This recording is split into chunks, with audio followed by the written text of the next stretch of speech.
بسم اللہ الرحمن الرحیم۔ معزز خواتین و حضرات، السلام علیکم ورحمۃ اللہ وبرکاتہ۔ اگر کوئی غلام اہل شرک کی طرف بھاگ کر چلا جائے تو کیا اس کی سزا موت ہے؟ یہ ہے ہمارے آج کے حدیث کے سبق کا موضوع۔ مشکوٰۃ المصابیح کتاب القصاص، باب ہے مرتدوں اور باغیوں کو قتل کرنے کا، 3549ویں حدیث کتاب میں اور 17 ہے باب میں۔ الفاظ سماعت فرمائیے گا۔ وعن جریر رضی اللہ عنہ عن النبی صلی اللہ علیہ وسلم قال اذا ابق العبد الى الشرك فقد حل دمه، رواہ ابو داود۔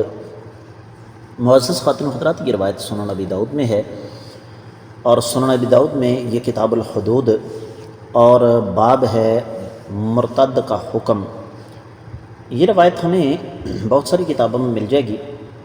سنن ابی داؤد میں اس کا حوالہ ہے 4360، جبکہ اس کے ساتھ ملتی جلتی احادیث ہمیں اور بہت ساری کتابوں میں مل جاتی ہیں۔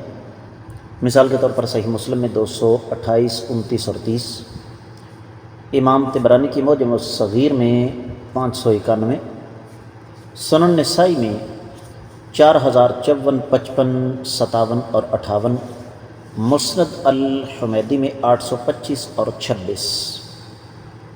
الفاظ تھوڑے بہت مختلف ہیں۔ سنن ابی داؤد میں موجود یہ روایت سند کے اعتبار سے ضعیف ہے، محدثین نے اس کو ضعیف قرار دیا ہے، اور ضعیف شیخ البانی رحمۃ اللہ علیہ اس کو ضعیف سنن ابی داؤد میں نقل فرماتے ہیں، اور پھر ضعیف الجامع میں بھی اس کو نقل فرمایا، لیکن شیخ شعیب الارناؤط اس کو صحیح قرار دیتے ہیں۔ حافظ ابن حجر رحمۃ اللہ علیہ فرماتے ہیں کہ اس حدیث کی اصل جو ہے وہ صحیح مسلم میں ہے۔ جہاں تک اس پر اعتراض کا تعلق ہے، شیخ البانی رحمۃ اللہ علیہ نے ہدایت الروات میں لکھا کہ اس کے راوی ثقہ ہیں، اگر اس میں ابو اسحاق السبیعی رحمہ اللہ نے عن کے ساتھ روایت نہ کی ہوتی۔ آگے فرمایا کہ اس کی سند اور متن کے بارے میں اہل علم کا اختلاف ہے، جبکہ اس کے ساتھ ملتی جلتی حدیث ہمیں صحیح مسلم میں مل جاتی ہے۔ تو حاصل کلام یہ ہوا معزز خواتین و حضرات کہ یہ روایت اگرچہ سند کے اعتبار سے ضعیف ہے، لیکن مفہوم یا اس کا متن وہ اللہ تعالیٰ کی توفیق اور اس ذات بابرکات کے فضل و کرم سے قابل حجت ہے۔ ترجمہ اس حدیث کا یوں بنتا ہے کہ سیدنا